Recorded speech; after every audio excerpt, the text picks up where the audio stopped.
It's the season of game reviews, and oh boy, do people have opinions. I want to talk about a little thing I saw on Twitter the other day, and I want to discuss a little bit of indie game dev history and just game industry history. I want to mention a few of my personal impressions of this whole event, and a few things that we could start addressing sooner. Right, so what actually happened? Well, there was a discourse on Twitter. Yeah, shocking, I know. There were a few developers that expressed a little bit of disappointment with the game reviews from bigger studios. No, I won't be linking any of the discussion, I won't be naming any names, just in case. This is gonna be just a short discussion about the ideas behind what was mentioned. So, a lot of people were basically like, hey, I think that indie games are offering more interesting ideas. I think that games from bigger studios aren't that interesting to me. That was basically the whole gist of it, and some people thought that indie game devs on Twitter were personally attacking developers from bigger studios, which, well, I follow a lot of people, a lot of game developers, and I didn't see that even when I started searching through Twitter about this discourse. I didn't see a lot of that, so the very few instances I saw were from people who have no followers, and they were still just mostly venting frustration at the bigger studios and the decision makers in those studios rather than any employee or worker at those studios. Right. So, I want to take a look at the history of the game industry and specifically the indie side of things. So, how did indies become so popular? Like, back in the day, most dev companies were basically what people think of when they hear the term indie dev. Like, they were people in their 20s or 30s, just passionate people who found a few friends from work or school, and they wanted to start making games from their basement. Yeah, there were actually some instances of people just working from a basement or from the storage facility. And I guess a few of the studios were more professionally put together, but giants like id Software, EA Games, and even Blizzard were all just a few friends wanting to make something and putting their technical and artistic skills to good use. Now, flash forward to the 2000s, and most of the successful companies were starting to get bigger and take on more ambitious projects. Things like World of Warcraft came out then. Indies, in this case, would be solo developers, or a few friends that were still amateurs trying to get into the industry, most of which were uploading things to places like Newgrounds. The site with the Flash games, yeah.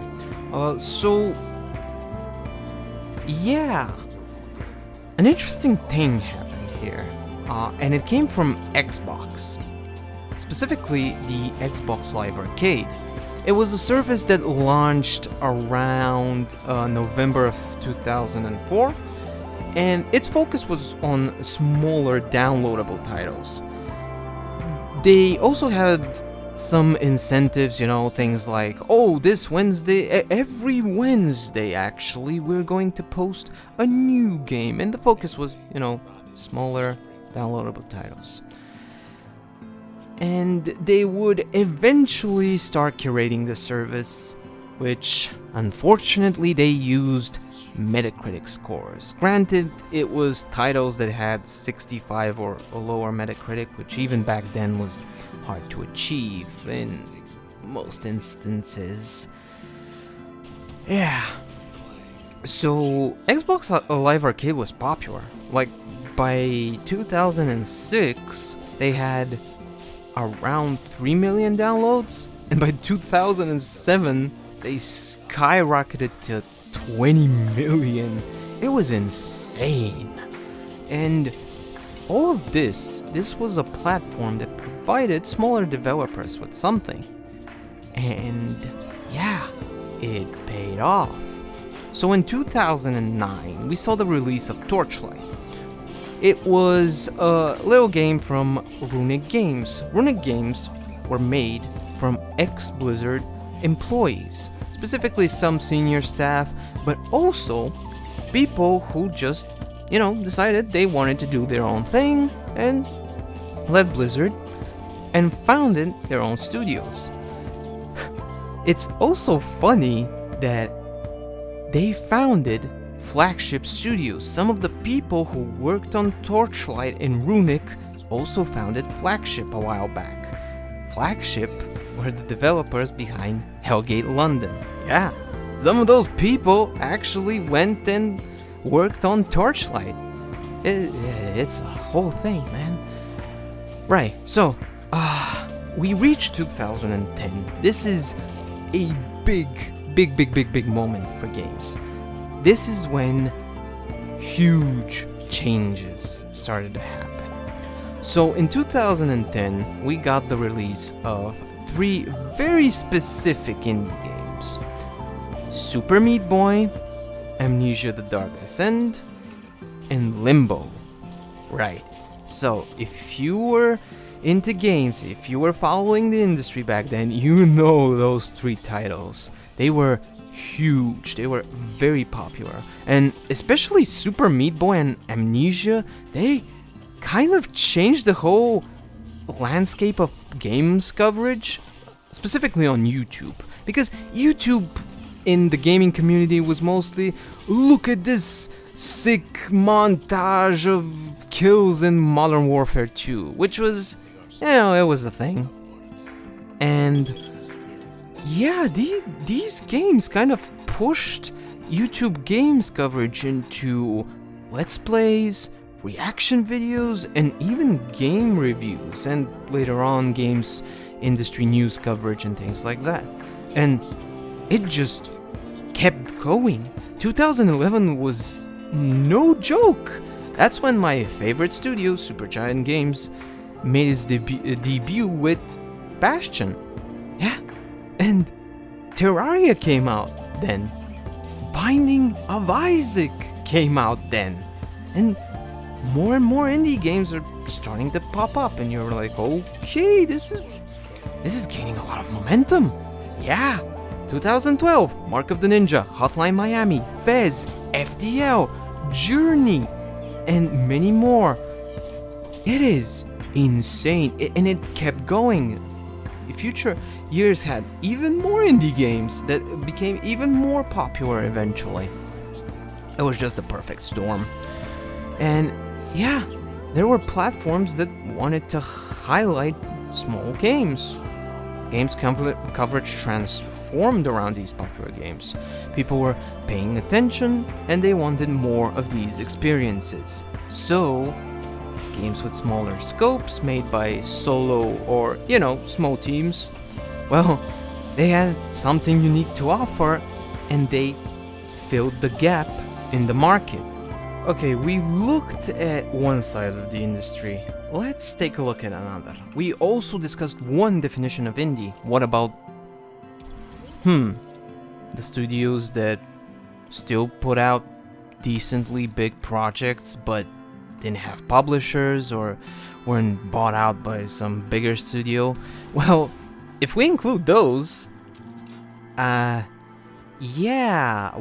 lot of the game studios that we know today, well, they fit that description. A lot of the AAA game studios fit that description. But yeah, these were just studios that wanted to put out projects that were larger in scope. They also tried to push for graphical fidelity, and they wanted to aim for decent storytelling with, cutscenes. Yeah, they made big games, but they were significantly smaller than what we expect today.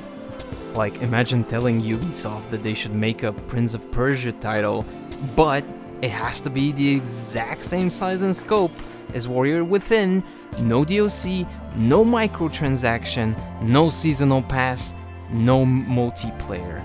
Just one and done.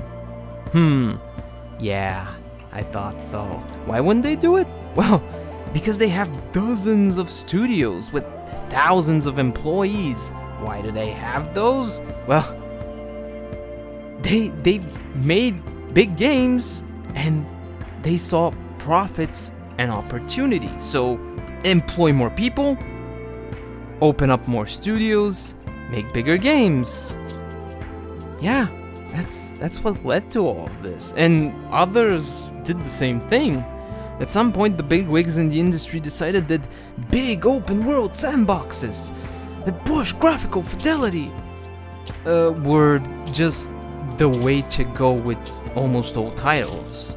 No one wanted to be left in the dust, and the industry wanted to compete, so more people decided that big is the way to go. Just go big.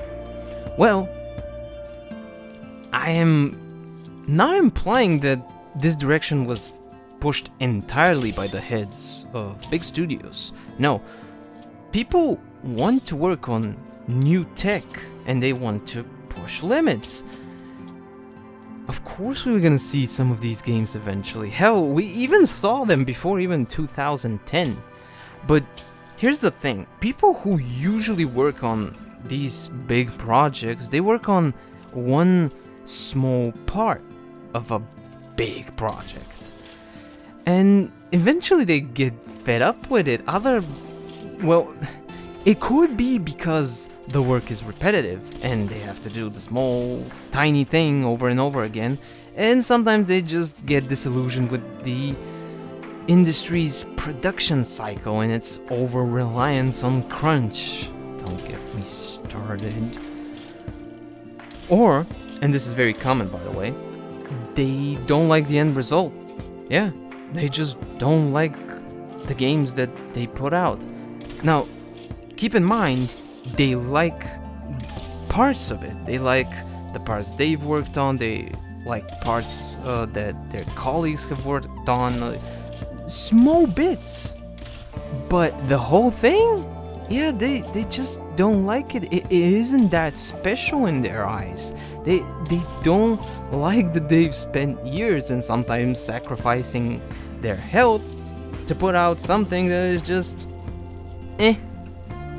So they go elsewhere, form new studios, or go to colleagues they know who are working in smaller studios, or And we're talking about, when I say smaller studios, I mean things with 100 or less than 200 employees at least.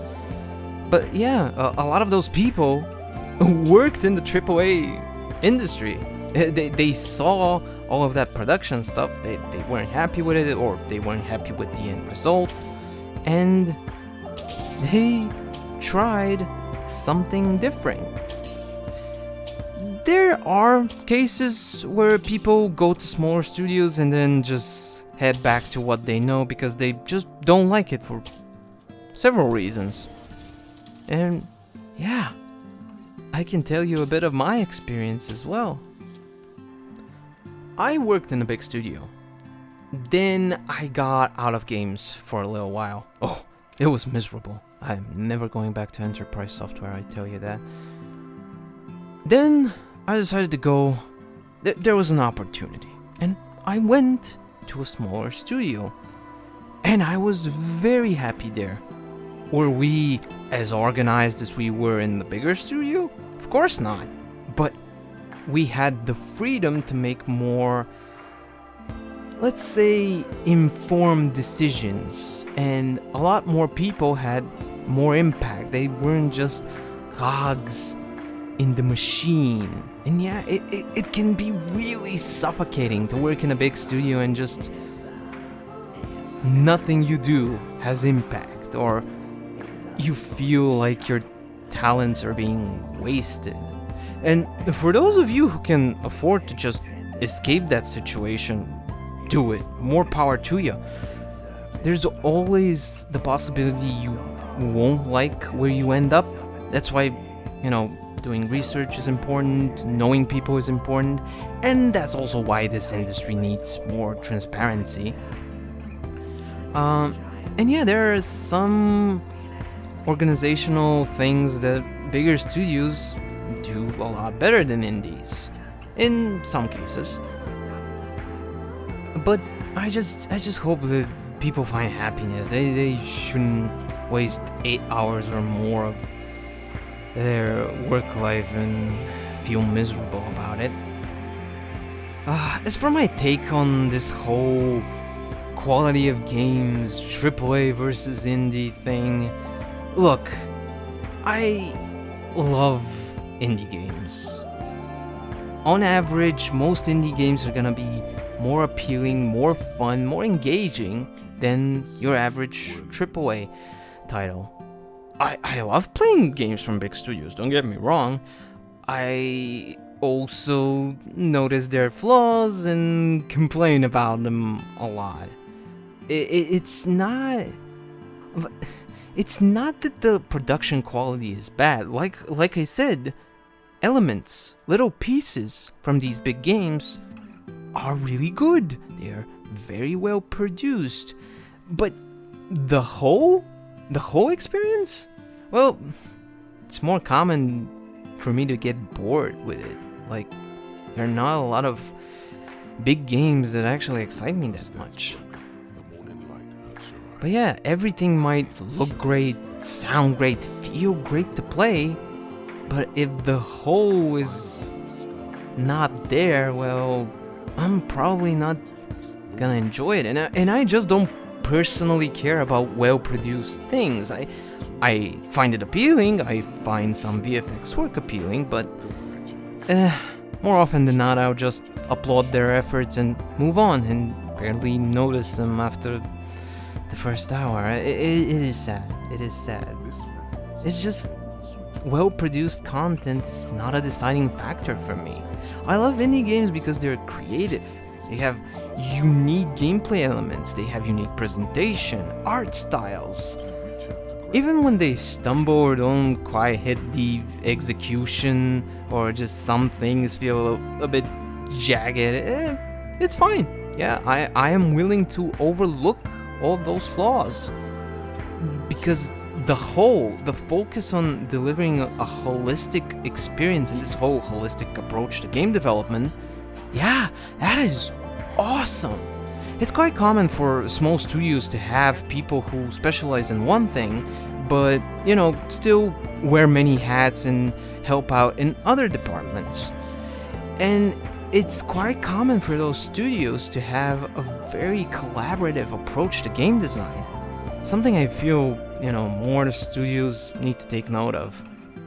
That passion and collaboration often drives people to give it their all, give it their best, and try to make something that is worthy of their efforts, and it will make people say, this is my favorite game of all time. My favorite game of all time is Disco Elysium.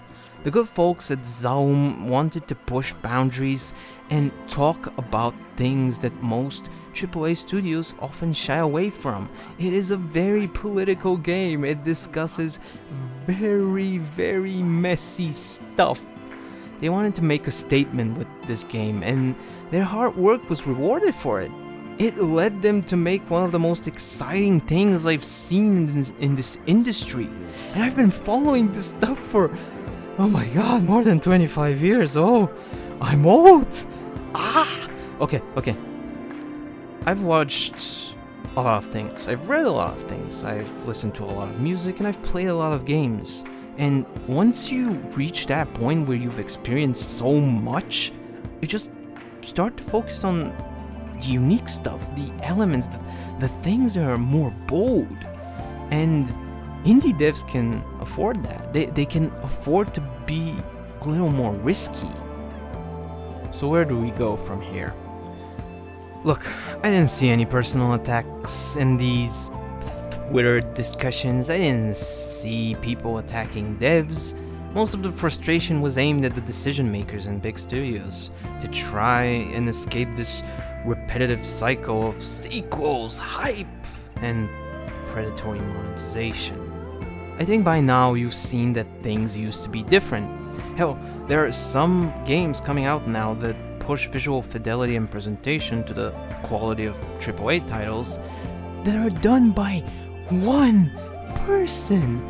One person, this is insane! Okay. Big games need to exist. They're what keeps gaming mainstream. They make gaming popular.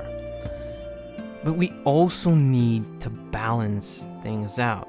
I'm glad that Microsoft realized that. Even if they buy studios, they don't need to mess with their formula. They're already making great stuff. Just give them their independence and they'll deliver. You'll make money off of it and you'll take a slice. But they're also pushing incentives like ID at Xbox. That is focusing on indies. Yeah, that's great. You're giving them a platform. Honestly, I didn't expect Xbox to be this influential when I started making this video. And I'm happy to see that more publishers are appearing that focus on small titles and small experiences. I'm also very happy that we have platforms like itch.io that are basically a haven for solo or small devs. And yeah, a lot of the stuff you see on itch isn't the highest of quality, but it doesn't need to be. Neither were the things on Newgrounds. This is a place where people can create things, they can practice, give them a platform, have accessible tools, and they will practice, get better, and start putting out the next big hits. Gaming is in a good place right now, but it needs to get better. There are certain things we need to address. There is still a lot of secrecy and, quite frankly, a lot of criminal behavior. We need pay transparency. We need to treat our employees fairly. We need to stop harassment. We need to end crunch culture. And we need to speak up and take a stand for what's right. Not just change the damn logos to rainbow colors during June and then just keep quiet the rest of the year. There's a lot of places that this industry can improve, and I hope we see more improvement. I hope we see a better balance between these two sides of the industry. And yeah, I want to see improvement come from everyone. Thank you for watching this little rant about a very niche topic. I'll see you next time. Also, thank God for Routine and Silksong. Man, if they didn't show anything about Silksong, I was gonna set something on fire.